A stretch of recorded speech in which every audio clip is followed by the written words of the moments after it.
আমি চা বাগানের মধ্যে পুরো ওখানে ভরপুর চা রয়েছে, এরকম এরকম করে তুলে নিয়ে যাওয়া বাড়িতে। এত সুন্দর, আমরা মেঘের উপরে। রোজাস দেখো, দুটো আলাদা আলাদা নদী, একটা মনে হয় গঙ্গা আর একটা তুই কনফার্ম গঙ্গা? কেন জল তো ওরকমই হয়, তিস্তা হতে পারে। হ্যাঁ হতে পারে। Good morning friends. সো আমরা আজকে তাকদা হোমস্টে থেকে চেক আউট করে কিছু স্পটে যাচ্ছি অ্যান্ড দেন দার্জিলিংয়ে গিয়ে নাইট স্টে করবো। এই রাস্তায় সারি সারি চা বাগান দেখো।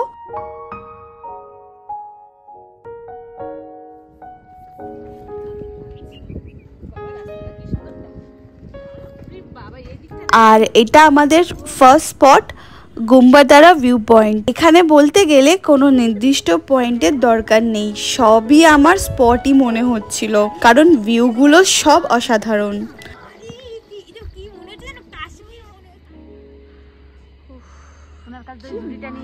তো জাস্ট দেখো এখানে গাইস, এত সুন্দর মেঘটা, শুধু দেখো মেঘটা দেখো, অসম লাগছে, রাস্তাটা পুরো ঢালু, জাস্ট অসম, ব্যাপক লাগছে।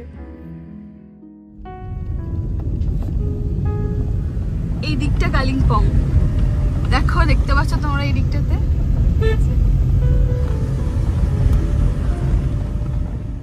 নেক্সট আমরা চলে আসলাম আর একটা স্পটে, লাভার্স পয়েন্ট।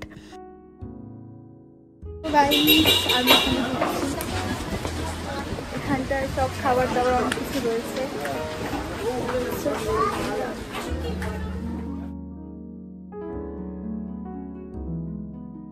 দেখো দুখানা নদী একসাথে কিন্তু মিশছে এখানে, এই দিকটাতে খুব লাগছে। পাহাড়টা দেখো, এইদিকে সবুজ সবুজ, এইদিক এদিক এদিক এদিক পরপর রয়েছে। অ্যাকচুয়ালি প্রথমে আমি নামটা জানতাম না, একটা তিস্তা আর একটা রঙ্গিত নদী। আর লেফট সাইডের পাহাড়গুলো যে দেখছো ওগুলো সিকিমে, আর রাইট সাইডেরটা কালিম্পং। আর আমি যেখানে প্রেজেন্ট দাঁড়িয়ে রয়েছি এটা তিনচুলে ভিলেজ। দেখো গাইস কি সুন্দর লাগছে এখানটা।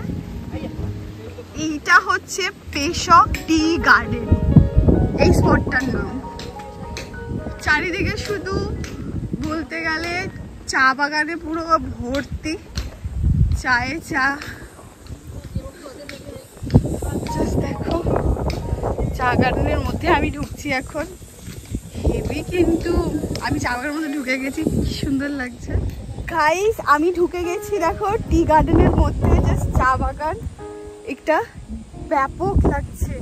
আমি যাচ্ছি এখন, চা বাগানের মধ্যে পুরো ওখানে ভরপুর চা রয়েছে, এরকম এরকম করে তুলে নিয়ে যাওয়া বাড়িতে। হেভি ওয়েদারটাও সেই, এখন বলতে গেলে রেইনি সিজন, বাট কোনো বৃষ্টি নেই এখানটায়, পুরো সানি ওয়েদার, ব্রাইট ওয়েদার, আকাশটা পুরো নীল, মেঘ আর হ্যাঁ কুয়াশা তো আছে, কুয়াশার জন্য জিনিসটা মানে জায়গাগুলো ব্যাপক লাগছে, ব্যাপক পুরো গ্রিনারি।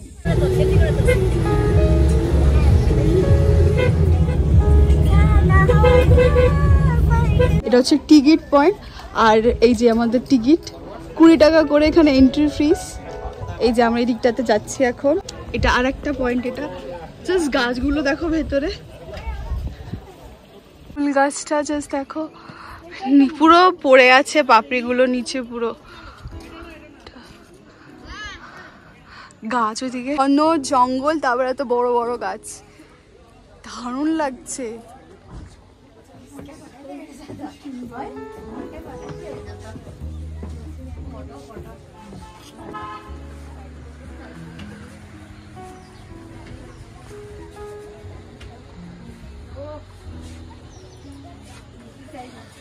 গাইস দেখো, এই যে দেখতে পাচ্ছ, আমি জানি না বোঝা যাচ্ছে নাকি, এই যে এদিকটা যে মেঘ কুয়াশাগুলো কি সুন্দর আস্তে আস্তে আস্তে আস্তে আসছে, তো সাইলেন্ট প্লেজেন্ট একটা ওয়েদার। আমার তো ঘুরতে খুবই সুন্দর লাগছে, আর ঘুম পেয়ে যাচ্ছে, এত সুন্দর একটা প্লেজেন্ট ওয়েদার এই ওয়েদারে। আর এই যে এই গাছগুলো মনে হয় পাইন ফরেস্ট বলা হয়, মনে হয় পাইন গাছ মনে হয়। এত সুন্দর লাগছে, পুরো ঘন হয়ে আছে, সারি সারি পরপর পরপর রয়েছে, পুরো ডিপ গ্রিনারি। আর এই দেখো এই কুয়াশাটা ধূপ করে আসলো উড়ে, কি দারুণ লাগছে। প্রত্যেকটা মনে হচ্ছে না সারা জীবন এখানে থেকে যাই। আমি বাবাকে বলবো, বাবা তুমি না এখানে একটা কাঠের ঘর একটুখানি ছোট্ট একটা করে দিয়েছো, এখানেই থাকবো। কি বলবো, ব্যাপক জায়গা। আমি এখানে উপরে আস্তে আস্তে আমার কাছে জুতোটাই ছিঁড়ে, মানে এতটা উঁচু যে পুরো জুতো পুরো ছিঁড়ে গেছে। আমি জুতো খুলে খুলে পুরো আসছি। আর এই যে এতটা উপরে জাস্ট এইটাই পাইন ফরেস্টগুলো আছে। আর জাস্ট এখানে আছে হচ্ছে জাস্ট লেকটা, বাট সেরকম কিছু অ্যাকচুয়ালি নেই, বাট অল্প একটু লেক। এটাও দেখতেই আমি মনে হয় আধা ঘন্টা থেকে 40 মিনিট জাস্ট হেঁটে হেঁটে এসেছি। জাস্ট এদিক থেকে পুরো খাড়াই পুরো। আর তারপরে এই অবস্থা আমার জুতো হলো। আমি জানি না আমি সারাদিন ঘুরবো কি করে এইভাবে। পুরো পায়ের তলাটা এরকম হয়ে গেছে, পুরো একেবারে নোংরা। লামহাট ইকো পার্ক খুবই বিউটিফুল একটা পার্ক, ঘন পাইন ফরেস্ট আর অনেক রকমের ফ্লাওয়ার্স শ্রাবস তোমরা দেখতে পারবে যতটা স্টেপস তোমরা এগোবে। শুধু একটা স্যাক্রেড লেক আছে উপরের দিকে আর চারিপাশে পাইন গাছ। আর যখন গেছি তখন লেকের পাশে কাদা ছিল আমাদের, হয়তো কাদা শুকিয়ে গেলে পরে আরো ভালো লাগবে, বাট বলবো বয়স্ক বা যাদের হার্টের একটু প্রবলেম আছে তারা একটু ভেবে উঠবেন, কারণ পুরো রাস্তা ইনক্লাইন্ড। আমার নিজেরই অনেক কষ্ট হচ্ছিল উঠতে। আর সাথে অবশ্যই জল ক্যারি করবেন। আরও অন্যান্য স্পট ঘুরে এবার আমরা চললাম দার্জিলিংয়ের উদ্দেশ্যে। তো গাইস এইটা আমাদের দার্জিলিংয়ের রুম। দার্জিলিংয়ে এসেছি, দেখো এই রুমটা। তো আমাদের দুটো রুম আছে, এইটা একটা, এই যে না ভিউটা জানলা থেকে জাস্ট নর্মালি এখান থেকে আমরা এসেছিলাম যখন ঢুকলাম, এন্ট্রি করলাম। আচ্ছা, আর এটা হচ্ছে ওয়াশরুমটা। এই একটা মিরর আছে, বেসিন আছে, গিজারটা আছে, এটা একটা। আর একটা হচ্ছে এটা, তো আর একটা এটা।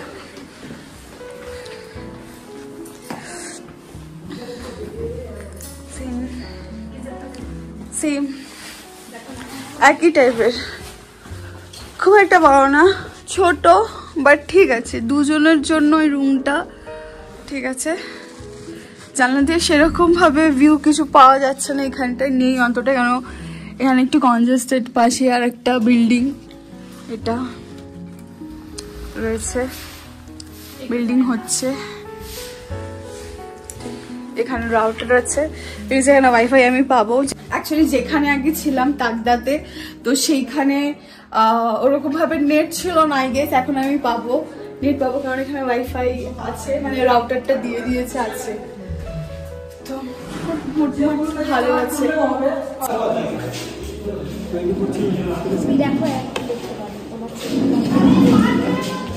তো গাইজ আমরা এখন খেতে এসেছি। দেখো আমাদের গরম গরম ভাত দিয়েছে, পুরো গরম গরম ধোয়া হচ্ছে। এদিকটা মানে করে সবাইকে নিয়ে দিয়েছে, ধোয়া হচ্ছে।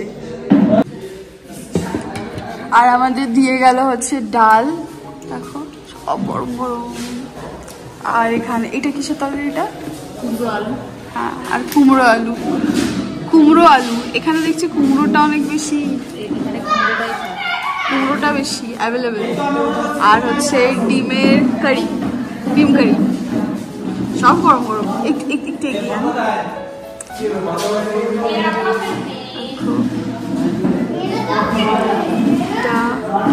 রয়েছে, পুরো গরম গরম রয়েছে। আর এটা হচ্ছে কুমড়ো আলু দিয়ে তরকারি, একটু ঝোল ঝোল করে রয়েছে, আলুও রয়েছে, এখনো ধোয়া হচ্ছে। চলো তাহলে আমরা নিয়ে নিই একটুখানি এখান থেকে, একটু নিয়ে দাও দাও। মামি ডাল দিয়ে দিচ্ছে একটু, আর একটু দাও একটু, ব্যাস ঠিক আছে। আর না না না ডাল, তো ডালটা দিয়েছি। আর হচ্ছে একটুখানি আমি তরকারি নিয়ে নিই, তরকারিটা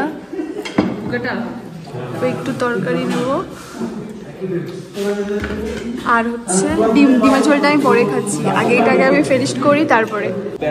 তো দেখো ভাতটা দেখো রয়েছে ডালের সাথে ভাতটা, আই থিঙ্ক এটা লাউ।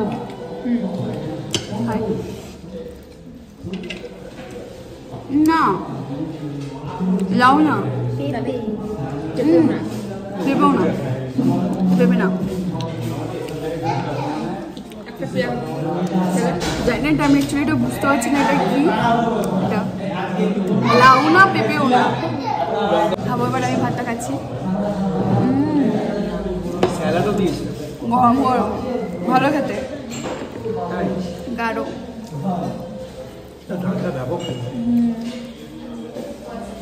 ভালো খেতে। কেমন লাগছে খাবার? ভালো। মামি তোমার কেমন লাগছে? ক্যামেরার দিকে তা কি বলো? খাবারগুলো টেস্টি আছে। ডগিটা দেখো কিউট না, আমার ভয় লাগছে। বুঝি বুঝি, এইটা করবে, এরকম করবে।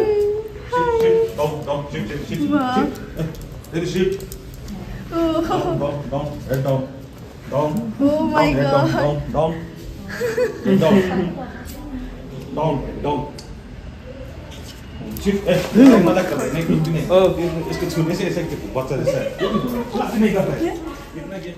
দুপুরের খাওয়া দাওয়া শেষ হলো, সবাই খুবই টায়ার্ড।